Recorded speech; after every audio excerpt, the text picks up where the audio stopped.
യൂട്യൂബിന് വിട.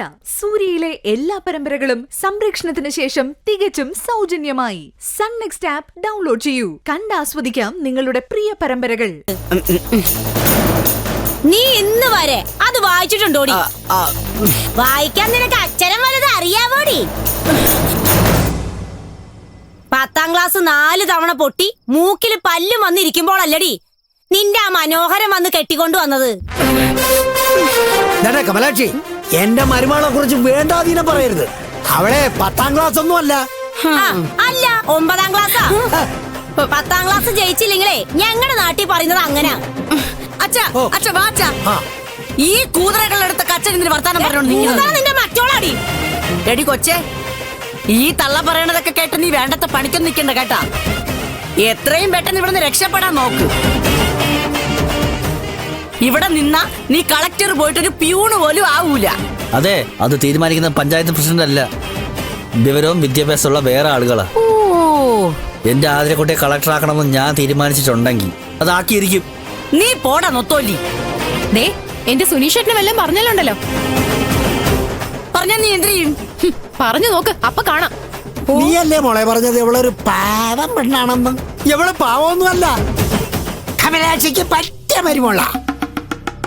ആരെന്തൊക്കെ ഭൂകമ്പം ഉണ്ടാക്കിയാലും എന്റെ വീട്ടിൽ എനിക്ക് അവകാശപ്പെട്ട സ്വത്തുക്കൾ ഞാൻ വാങ്ങിയിരിക്കും. അതിന് നിങ്ങളുടെ ആരുടെ സഹായം എനിക്ക് വേണ്ട. കണ്ട കണ്ട ഇവള് അഹങ്കാരം കണ്ടാച്ചാ. എവളൊരു നടക്കൊന്നും പോണ കേസല്ല. എടി കമലാക്ഷി, നീ ചെവിയിൽ നുള്ളിക്കോടി. നിന്റെ യഥാർത്ഥ ശത്രു പുറത്തൊന്നുമല്ല, ദാ എവളാ. ഈ തീപ്പട്ടിക്കമ്പ് പോലെ ഇരിക്കണം നിന്റെ മരുമോള്. ഇവളെ കൊണ്ടായിരിക്കും നിന്റെ സർവനാശവും. ഞാൻ അങ്ങ് സഹിച്ചു. നീ നിന്റെ പാട് നോക്കി പോടി. ഇനി മേലിൽ നീ എന്റെ ചെത്തിയ മുറ്റത്ത് കാലെടുത്ത് വെച്ച ആ കാല് ഞാൻ വെട്ടി പട്ടിക്കിട്ട് കൊടുക്കും. അത് തിന്നാനും മാത്രം തന്റെ ഉള്ള ഏത് പട്ടിയാണ് ഈ പഞ്ചായത്തിലുള്ള എന്ന് ഞാനും ഒന്ന് നോക്കട്ടെ. അച്ഛാ വാച്ചാ, എവളെ ഒന്ന് ഉപദേശിച്ചിട്ട് ഒരു കാര്യമില്ല. ചുമ്മാ നമ്മളെ വായിലെ വാട മാറ്റാന്നല്ലാതെ. കമലാക്ഷി, നീ മൂർഖൻ ബാബനെയാണ് നോവിച്ചുകൊണ്ടിരിക്കുന്നത്. ഓർത്തോ നീ? നീർക്കോലിയെ ഞങ്ങൾ ആരും മൂർഖെന്ന് പറയാറില്ലടോ. പോടി. അച്ഛാ വാച്ചാ.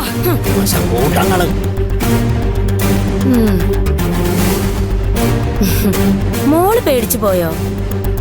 ഇല്ലമ്മേ, ഉണ്ടായിരുന്ന പേടി പോയി. ഇവര് വിശ്വേട്ടൻ പറഞ്ഞയച്ചതാ നമ്മളെ പറഞ്ഞ് സെറ്റിൽ ചെയ്യാൻ. ഞാനും മാണിക്യമംഗലത്തല്ലേ, ഇതുപോലെ ഒരുപാട് കളികൾ കണ്ടും കേട്ടും വളർന്നത്. അതുകൊണ്ട് പേടിയും ഭയവും ഒന്നുമില്ല. നമ്മളൊരു കാര്യം തീരുമാനിച്ചിട്ടുണ്ടെങ്കിൽ അത് നടത്തിയിരിക്കും. എന്റെ ആതിരക്കുട്ടി പുലിക്കുട്ടിയാമ്മേ, പുലിക്കുട്ടി.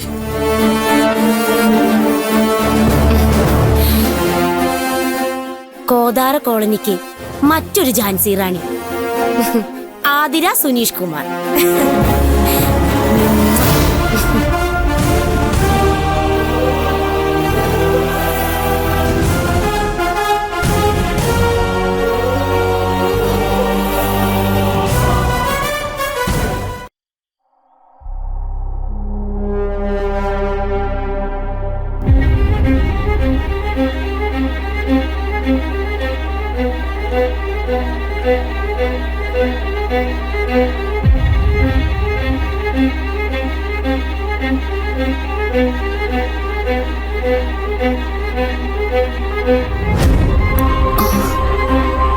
നീ പറഞ്ഞത് സത്യ. ഇതിലെന്തോ കള്ളക്കളിയുണ്ട്. പക്ഷേ അതെന്താണെന്ന് നമ്മൾ എങ്ങനെ കണ്ടുപിടിക്കും? കണ്ടുപിടിച്ചില്ലെങ്കിലും സാരമില്ല, നമ്മൾ അപകടത്തിൽ കൊണ്ടുപോയി ചാടിക്കാതിരുന്നാ മതിയായിരുന്നു. അതൊന്നും ഉണ്ടാവില്ല.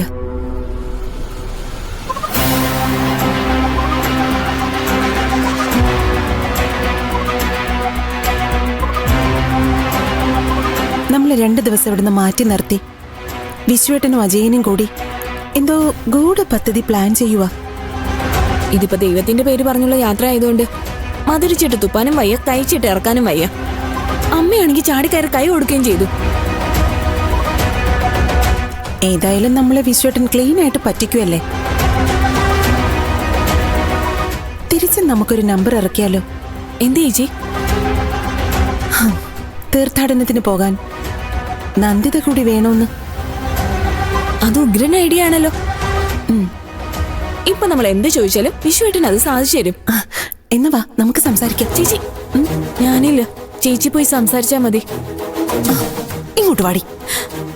ചേച്ചി വാ.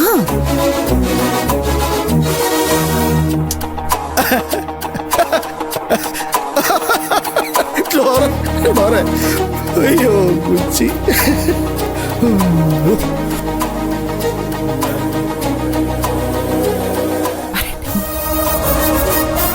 വിശ്വേട്ടാ, നാളെ ഞങ്ങൾ തീർത്ഥാടനത്തിന് പോകുന്നത് മാണിക്യമംഗലത്തിന്റെ ഐശ്വര്യത്തിന് വേണ്ടിയല്ലേ? അതെ, അതിന് സംശയത്താ. അപ്പോ ഈ വീട്ടിലെ എല്ലാവരുടെയും മനസ്സിന്റെ പ്രാർത്ഥനയും തെളിച്ചവും നമുക്കുണ്ടാവണ്ടേ?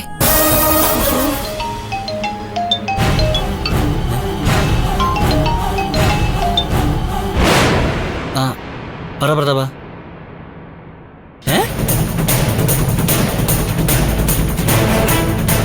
ആ ശരി, സത്യമാണോ പ്രതാപ?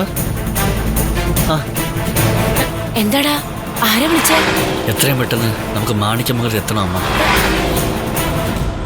ഇല്ലെങ്കിൽ കാര്യങ്ങളൊക്കെ കൈവിട്ടു പോകും.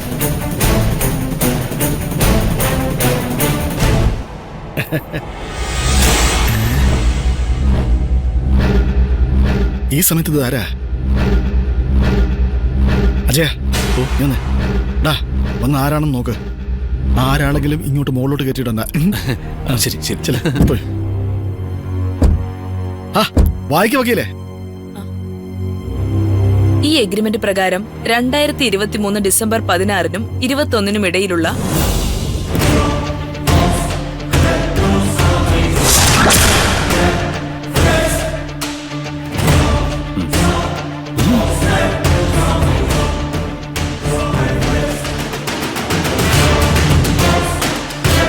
എന്റെ ദൈവമേ, ഈ തെണ്ടിയത് ഈ നേരത്ത്. ഓ തൊലച്ച്.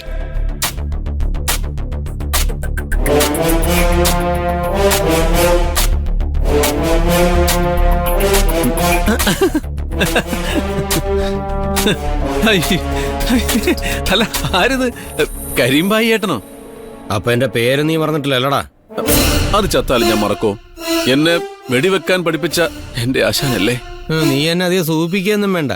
നിന്റെ ചേട്ടാ ഇല്ലടാ അകത്ത്? ഇല്ല. അല്ല, ഏട്ടൻ ഇല്ലെന്ന് ചോദിച്ച കാശിക്ക് പോയല്ലേ? Bye bye bye bye bye bye. വെറുതെ വെറുതെ അലമ്പുണ്ടാക്കല്ലേ ബായ്. അതൊരു കാര്യം നടക്കുമല്ലേ, ബായിക്കൂടെ ഉപകാരമുള്ള കാര്യമാ. അത് നടന്നാലേ ബായിക്കുള്ള ബാക്കി കാശ് തരാൻ പറ്റൂ. ആയിക്കോട്ടെ, നല്ല കാര്യല്ലേ.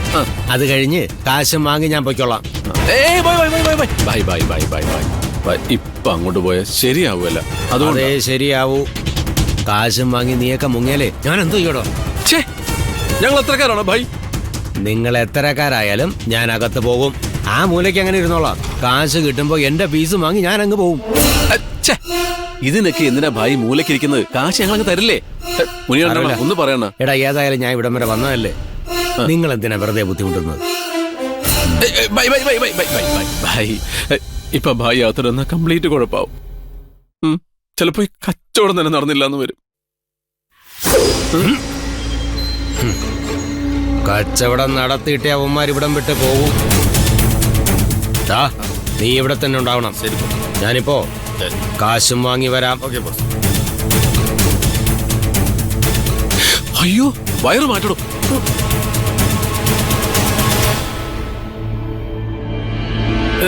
നമസ്കാരം. ഞാൻ കരീംഭായി. ചോദിച്ചില്ല. അല്ല, ഗോവിന്ദൻകുട്ടി നായര്.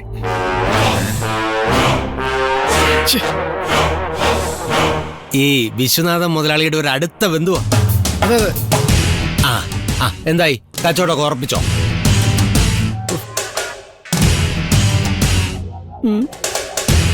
വേഗം ആവട്ടെ, എനിക്കിത് കഴിഞ്ഞിട്ട് ബോംബെക്ക് പോകാനുള്ളതാ. എന്റെ ബിസിനസ് സാമ്രാജ്യം അവിടെയാണല്ലോ. ഞാനത് അതെ, ജന്തുവാ. അല്ല, അടുത്ത ബന്ധുവാ. അതെ, പകരം എന്റെ കുഞ്ഞമ്മയുടെ മോനായിട്ട് വരും. ആ आपको कोई प्रॉब्लम तो नहीं? कोई दिक्कत नहीं. अच्छा.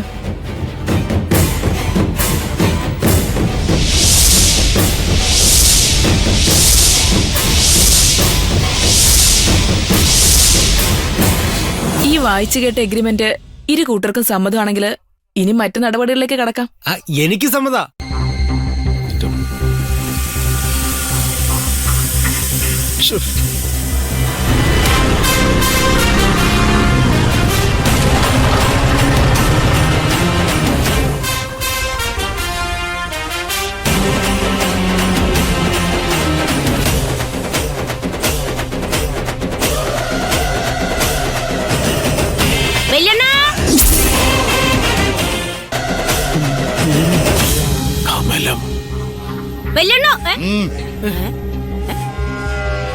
ഈശ്വര, ഈ കുരിശിനെ എന്തിനാ ഇപ്പൊ ഇങ്ങോട്ട് കെട്ടിയെടുത്തേ? ചേട്ടാ, ഞാൻ പോയി നോക്കിട്ട് വരാം. നീ ഇവിടേക്ക് പോയൊന്നും ഡീലേ. ഒരു കാരണവശാലും മുകളിലേക്ക് കയറ്റി വിടരുത്. കാര്യം ഞാൻ ഏറ്റു.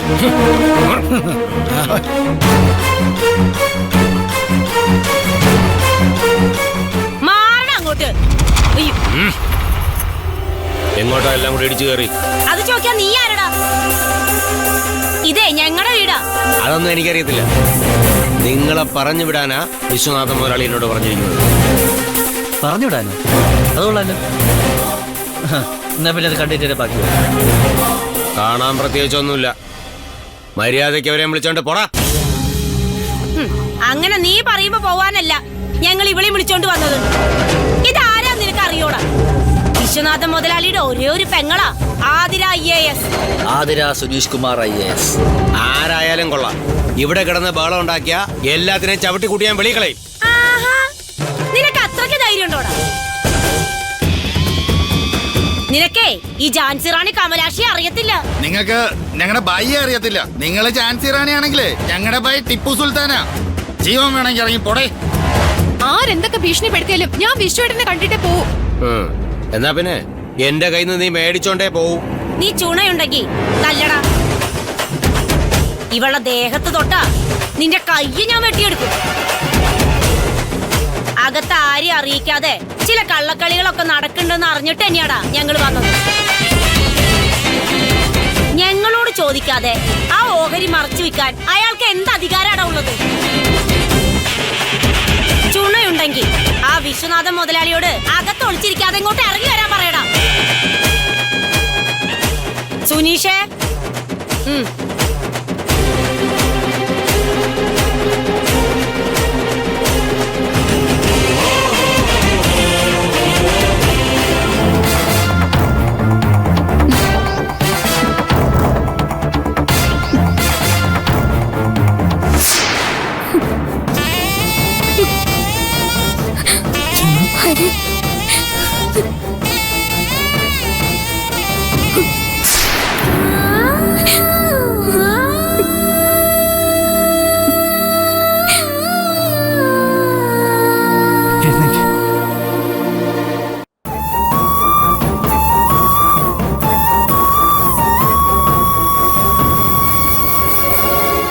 ഞാൻ നിന്നെ എവിടേക്ക് അന്വേഷിച്ചെന്നു.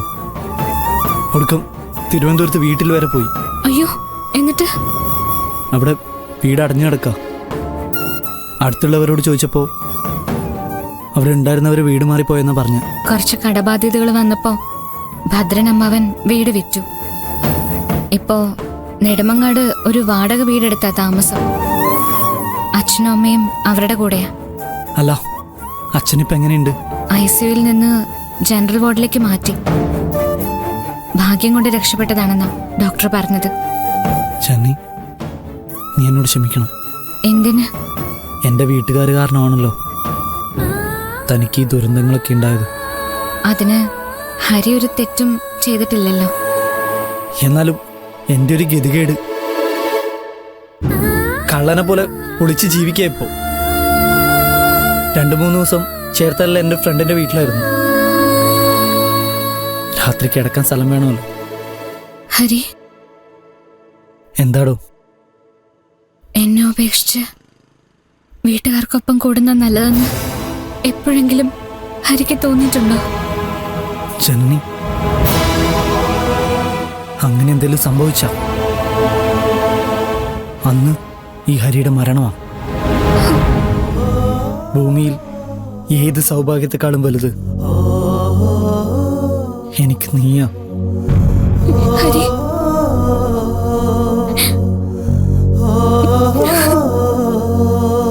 വിട്ടുകൊടുക്കില്ല ഞാൻ ഈ മാണിക്യത്തെ, മരണത്തിന് പോലും.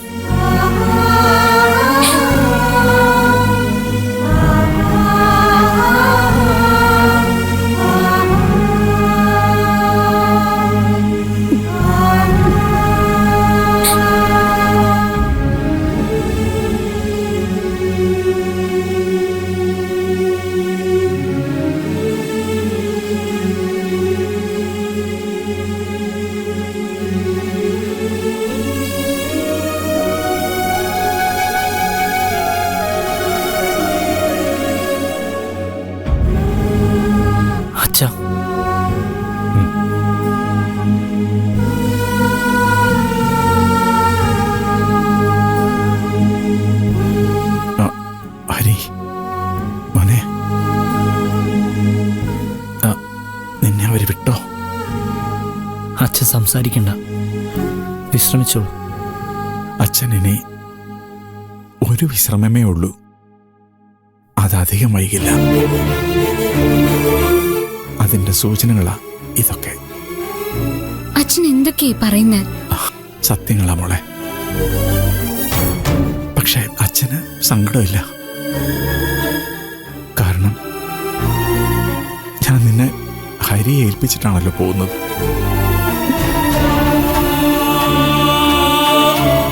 എനിക്കിപ്പോ അവനെ അത്രയ്ക്ക് വിശ്വാസ. ഇത്രയ്ക്ക് വലിയ പ്രതിസന്ധി വന്നപ്പോഴും കൂടെ നിന്നില്ലേ, നിന്നെ തേടി വന്നില്ലേ.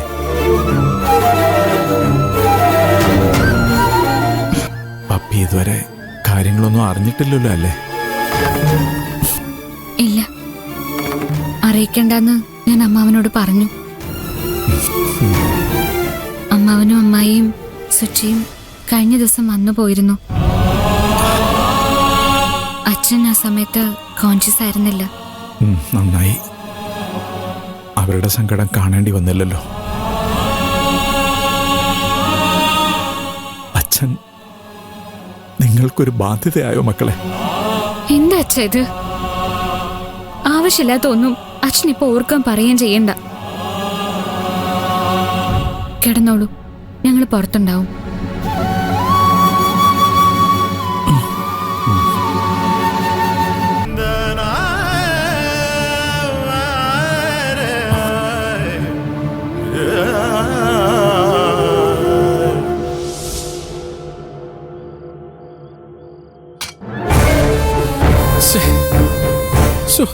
ഞങ്ങൾക്ക് ഇനി എന്തിനാ ജീവിച്ചിരിക്കുന്നത്?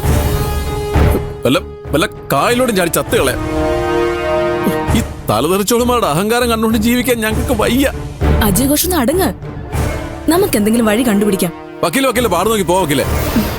പിന്നെ വഴിയെടുത്തങ്ങ് നീട്ടിപ്പിടിച്ച് വെച്ചേക്കുമല്ലേ ചോദിക്കുമ്പോൾ കാണിക്കാനായിട്ട്.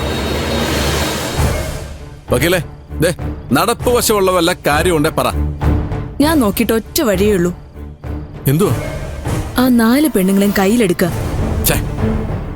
നടക്കുന്ന കാര്യമില്ലോണ്ട പറ വക്കീലെ. ഛർദിച്ചത് തിന്നാനേ വേറെ ആളെ നോക്കണം. എന്നാ പിന്നെ ആ സ്വത്ത് ആയുഷ്കാലം മുഴുവൻ അവര് വെച്ച് അനുഭവിക്കട്ടെ. അല്ലാതെ പിന്നെ ഇപ്പൊ ഞാൻ എന്ത് ചെയ്യാനാ? ലോകത്തെങ്ങും ഇല്ലാത്ത ഫീസും എണ്ണി മേടിച്ചു ചുമ കണുകൊണ്ട് വർത്താനം പറയില്ല വക്കീലെ. ഞാൻ ഫീസ് എണ്ണി മേടിച്ചിട്ടുണ്ടെങ്കിലേ അതിന്റെ പണിയും ചെയ്തിട്ടുണ്ട്. ഓ, സമ്മതിച്ചു. പിന്നെ നമ്മളിങ്ങനെ പരസ്പരം പഴിചാരാതെ കുരുക്കിന്ന് രക്ഷപ്പെടാൻ കൊള്ളാവുന്ന പല മാർഗം ഉണ്ടെങ്കിൽ അതൊന്ന് പറഞ്ഞതാ. പിന്നെ ഒരു കാരണവശാലും അവളുമാരിത് അറിയാനും പാടില്ല. അതറിയുന്നതിന് മുമ്പ് എങ്ങനെയും ഇതൊന്നും തിരിച്ചു പിടിക്കണം. അവരറിയാതെ തിരിച്ചു പിടിക്കാന്ന് പറഞ്ഞാൽ വളരെ ബുദ്ധിമുട്ടുള്ള കാര്യമാണ്. അവരറിഞ്ഞാലും അത് നിങ്ങൾക്ക് തിരിച്ചു തരുന്ന അവസ്ഥ ഉണ്ടാക്കണം. അതെങ്ങനെ? അതല്ലേ ഞാൻ പറഞ്ഞത്. അവരെ നിങ്ങൾ അനുനയിപ്പിക്കണം. നിങ്ങൾ ചോദിച്ച സ്വത്തല്ല, ജീവൻ വരെ എടുത്തു തരുന്ന അവസ്ഥ ഉണ്ടാക്കണം. ചുമ്മാ എന്റെ വക്കീലെ, അതൊന്നും ഈ ജന്മം നടക്കുമെന്ന് തോന്നുന്നില്ല. എന്നാ പിന്നെ ഈ ജന്മം നിങ്ങൾക്ക് ആ സ്വത്ത് കിട്ടാനും പോകുന്നില്ല. ഓ, ചങ്ങിക്കൊള്ളുന്ന വർത്താനം പറയല്ലേ എന്റെ വക്കീലെ. ഞാൻ പറഞ്ഞതല്ലോ, അജയ് ഘോഷ് എന്നെ കൊണ്ട് പറയിപ്പിച്ചതല്ലേ. എത്രയും പെട്ടെന്ന് അവരുമായി നിങ്ങൾ ഒരു കോംപ്രമൈസിലെത്തണം. കോംപ്രമൈസോ? എന്റെ പട്ടി കോംപ്രമൈസ് ചെയ്യും. എന്നാ പിന്നെ സ്വത്തും പട്ടി കൊണ്ടുപോയിക്കോട്ടെ. നടപടിയുള്ള ഏക വകുപ്പാ ഞാൻ പറഞ്ഞത്. ഇവിടെ നേടേണ്ടത് ശക്തി കൊണ്ടല്ല, ബുദ്ധി കൊണ്ടാ. എടുത്തുചാട്ടം ഒന്നിനൊരു പരിഹാരമല്ല. അതൊക്കെ അതെ. നിങ്ങൾ വിളിക്കുമ്പോ നിങ്ങളുടെ വിളിപ്പുറത്ത് മാണിക്യമംഗലത്ത് 4 പെണ്ണുങ്ങൾ ഉണ്ടാവണം. നടന്നത് തന്നെ. അല്ലാതെ ഒരിക്കലും ഈ പ്രശ്നത്തിനൊരു പരിഹാരം ഉണ്ടാവില്ല. എന്നുവെച്ചാ പടിയടച്ച് പിണ്ടം വെച്ച ആ ജനനിയോട് വരെ ഞങ്ങൾ ക്ഷമിക്കണമെന്ന്. ജനനി മാത്രമല്ല, ചന്ദ്രേട്ടനെ ഇറക്കി വിട്ട ആ നന്ദിതയോട് ക്ഷമിക്കേണ്ടി വരും. അതിന് ക്ഷമിക്കണമെന്ന് ആര് പറഞ്ഞു? പിന്നെ ക്ഷമിക്കരുത്. ഈ ജന്മം നിങ്ങൾ ശത്രുക്കളോട് ക്ഷമിക്കരുത്. അതില്ല.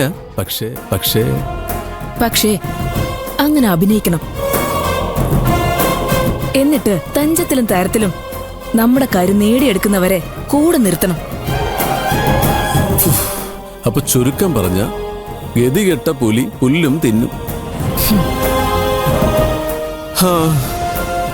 തിന്നാം, വേറെ വഴിയില്ലല്ലോ.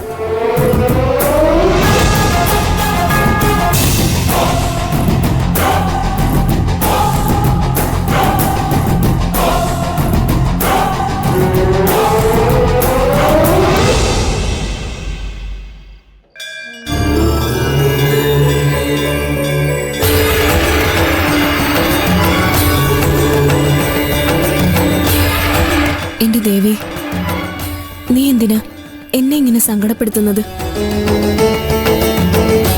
ദൈവത്തിന് ഏറ്റവും പ്രിയപ്പെട്ടവരെയാ അവൻ ഏറ്റവും കൂടുതൽ പരീക്ഷിക്കുന്നെന്ന്.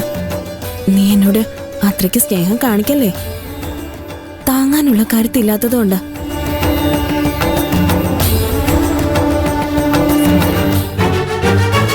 അതും ഒരു പെൺകുഞ്ഞിന്റെ. അങ്ങനെ ഒരു അവസ്ഥയിൽ നീ എത്തുമ്പോഴേ നിനക്കമ്മയെ മനസ്സിലാവും. ഇക്കാര്യത്തിൽ എനിക്ക് ആരെയും മനസ്സിലാക്കണ്ട. എനിക്ക് എന്നെ മാത്രം മനസ്സിലായാ മതി. പോരെ മോളെ, നീ ഒരു പെൺകുഞ്ഞിന്റെ അമ്മയാ. അതിന് ഞാൻ എന്റെ വ്യക്തിത്വം പണയപ്പെടുത്തണോ? അമ്മ പറയുന്നത് കേട്ടാ തോന്നും പെൺകുഞ്ഞിനെ പ്രസവിച്ചത് അത്ര വലിയ ശാപമാണെന്നും.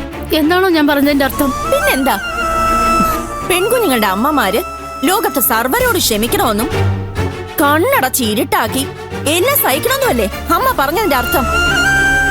പെൺകുഞ്ഞുണ്ടാവുന്നത് സൗഭാഗ്യമാണെന്നും അതിന് ഭാഗ്യമില്ലാത്തവര് പൂർവ്വജന്മത്തിൽ ശപിക്കപ്പെട്ടവരാണെന്നും കുഞ്ഞുനാള് മുതൽ അമ്മയല്ലേ എന്നെ പറഞ്ഞു പഠിപ്പിച്ചത്? ആ അമ്മ തന്നെയാണോ ഇപ്പൊ ഈ പുതിയ വേദവാക്യം എന്നെ ഉപദേശിക്കുന്നത്? നീ പറഞ്ഞതൊക്കെ ശരിയാ. എന്റെ ഏറ്റവും വലിയ പുണ്യം നീ തന്നെ. പക്ഷെ മോളെ, എന്ത് പക്ഷേ?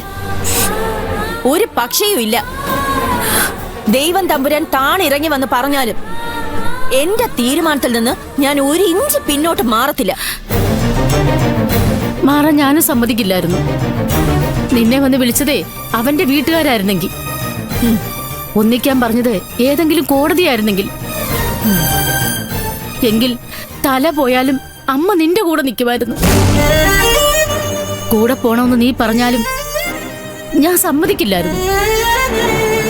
കുഞ്ഞിനൊരു അച്ഛൻ വേണ്ടെന്നുള്ള നാട്ടുനടപ്പ് അംഗീകരിക്കില്ലായിരുന്നു. എന്നെ ധിക്കരിച്ച് നീ അവന്റെ കൂടെ പോയിരുന്നെങ്കിൽ നിന്നെ എന്നേക്കുമായി ഞാൻ പടിയടിച്ച് പിണ്ടം വെക്കുമായിരുന്നു. പക്ഷെ മോളെ, ഞാനിപ്പോ അവന്റെ കണ്ണിൽ കണ്ടത് പശ്ചാത്താപത്തിന്റെ യഥാർത്ഥ കണ്ണീരാ. ഒരു വാശിപ്പുറത്ത് അന്നവനങ്ങനെ പറഞ്ഞെങ്കിലും ഇത്രയും ദിവസം അവൻ നിന്നെ ഓർത്ത് ഉരുകി ജീവിക്കുമായിരുന്നെന്ന് എനിക്ക് ഉറപ്പാ. അവന്റെ ആത്മഹത്യാ ഭീഷണി ആത്മാർത്ഥമായിട്ടെന്ന് എനിക്കറിയാം. നാളെ ഒരിക്കൽ പറ്റിപ്പോയ കയ്യബത്ത് ഓർത്ത് എന്റെ മോള് സങ്കടപ്പെടാൻ ഇടയാവരുത്. ദേ, നീ ക്ഷമിക്കണമെന്നല്ല അമ്മ പറയുന്നത്.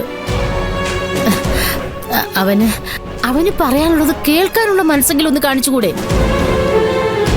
മാണിക്യമംഗലത്തുനിന്ന് ഇറങ്ങിപ്പോന്നതിന് ശേഷം ഈ നിമിഷം വരെ അമ്മ നിന്നെ കുറ്റപ്പെടുത്തിയിട്ടില്ല. പക്ഷേ അമ്മയൊന്ന് ചോദിച്ചാ എന്റെ മോള് പിണങ്ങരുത്. ബാങ്കിൽ അടയ്ക്കാൻ അവൻ തന്ന പണം എന്ത് അധികാരത്തിന്റെ പേരിലാണെങ്കിലും അവനോട് ചോദിക്കാതെ നീ അതെനിക്ക് എടുത്തു തന്നത് തെറ്റല്ലേ മോളെ? തെറ്റാണ്, തെറ്റ് തന്നെയാ. ആ തെറ്റ് തിരുത്തണമെന്ന് അമ്മ പറയില്ല. അത് നിനക്ക് അവനോടുള്ള വിശ്വാസവും സ്വാതന്ത്ര്യം കൂടുതൽ കൊണ്ട് സംഭവിച്ചാണെന്ന് അമ്മയ്ക്കറിയാം. പക്ഷെ മോളെ, നീ അവനിൽ അർപ്പിച്ച വിശ്വാസം 1000% ശരിയാണെന്ന് തെളിയിച്ചുകൊണ്ടല്ലേ ഒരിത്തിരി വൈകിട്ടാണെങ്കിലും അവൻ നിന്നെ തേടി വന്നത്. ആ സ്നേഹം കണ്ടില്ലെന്ന് നടിക്കാൻ നിന്നെ കൊണ്ട് പറ്റുമോ?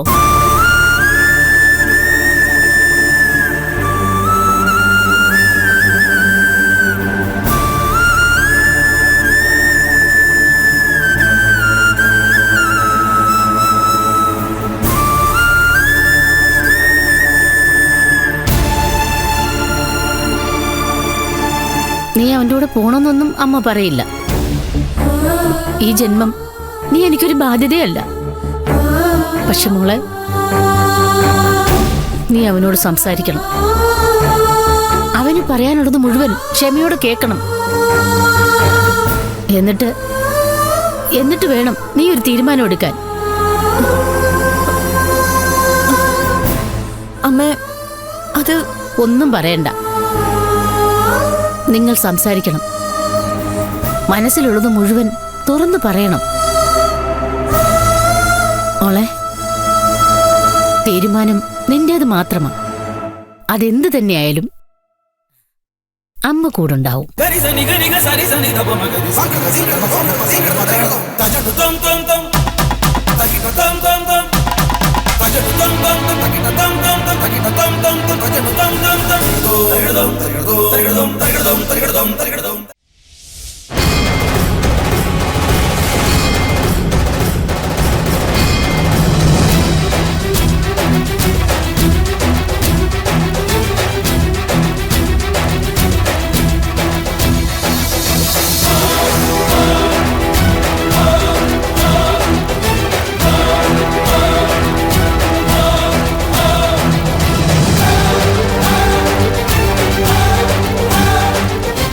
എന്താ നിങ്ങൾക്ക് പറയാനുള്ളത്?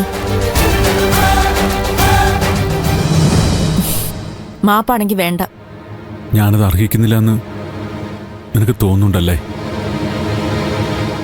സ്വയം എന്ത് തോന്നുന്നു? ചോദിച്ചിട്ടില്ല ഇതുവരെ. ചോദിക്കാതെയാണോ പിന്നെ ഈ മനമാറ്റം? ആരുടെ ഔദാര്യം ഞാൻ പ്രതീക്ഷിക്കുന്നില്ല. എനിക്കൊരു ഭർത്താവോ എന്റെ മകൾക്കൊരു അച്ഛനോ തൽക്കാലം ആവശ്യമില്ല. പക്ഷേ എനിക്കൊരു ഭാര്യ വേണം, എനിക്കൊരു മകള് വേണം. എനിക്ക് തന്ന ശിക്ഷ പൂർണ്ണമായി എന്ന് തോന്നുന്നുണ്ടെങ്കിൽ എന്റെ കൂടെ മടങ്ങി വന്നൂടെ? ഞാനല്ലല്ലോ, എന്നെയല്ലേ ശിക്ഷിച്ചത്. ശിക്ഷ വിധിച്ചു കഴിഞ്ഞപ്പോഴാ അത് ഞാൻ എന്നെ തന്നെ ശിക്ഷിക്കുകയായിരുന്നു തിരിച്ചറിഞ്ഞത്. ഓ, എന്നിട്ട് എന്തേ ഇതുവരെ വരാതിരുന്നത്? പറഞ്ഞില്ലേ, എനിക്ക് ധൈര്യമില്ലായിരുന്നു. നീ അറിയാതെയെങ്കിലും ദൂരെ വന്നു നിന്ന് നിന്നെ മോളെ കാണണമെന്ന് ഒരുപാട് തവണ ഞാൻ ആഗ്രഹിച്ചു. അതിനിറങ്ങി പുറപ്പെടുകയും ചെയ്തു. പക്ഷെ പാതി വഴിയിലെ യാത്ര ഉപേക്ഷിച്ചു. ആ ഭീരുത്വമാ ജീവിതത്തിൽ എന്നും എന്റെ ശാപം. പക്ഷേ അന്ന് അങ്ങനെയല്ലല്ലോ പറഞ്ഞത്. ഞാനാ നിങ്ങളുടെ ശാപം എന്നല്ലേ? അനുഗ്രഹമാണെന്ന് പറഞ്ഞ നാവുകൊണ്ട് തന്നെയല്ലേ നിങ്ങൾ അത് പറഞ്ഞത്? നമ്മള് പലതും പറയുന്നത് മനസ്സുകൊണ്ടല്ലോ, നാവുകൊണ്ടല്ലേ? പക്ഷെ അത് കൊണ്ട് കേറുന്നതേ നാവിലല്ല, മനസ്സില. മാപ്പാക്കണം. ഞാൻ വേണമെങ്കിൽ നിന്റെ കാല് പിടിക്കാം. നിങ്ങൾ എന്തായി കാണിക്കുന്നേ? നീ ക്ഷമിച്ചു എന്ന് പറയാതെ ഞാൻ ഇവിടെ എണീക്കില്ല. എന്നാ എഴുന്നേക്കണ്ട, അവിടെ കിടന്ന് ചത്തോ. നാണം കെട്ട് ആണും പെണ്ണും കെട്ട് ജീവിക്കുന്നതിലും ഭേദം അതാ. എഴുന്നേറ്റ് പോ മനുഷ്യ.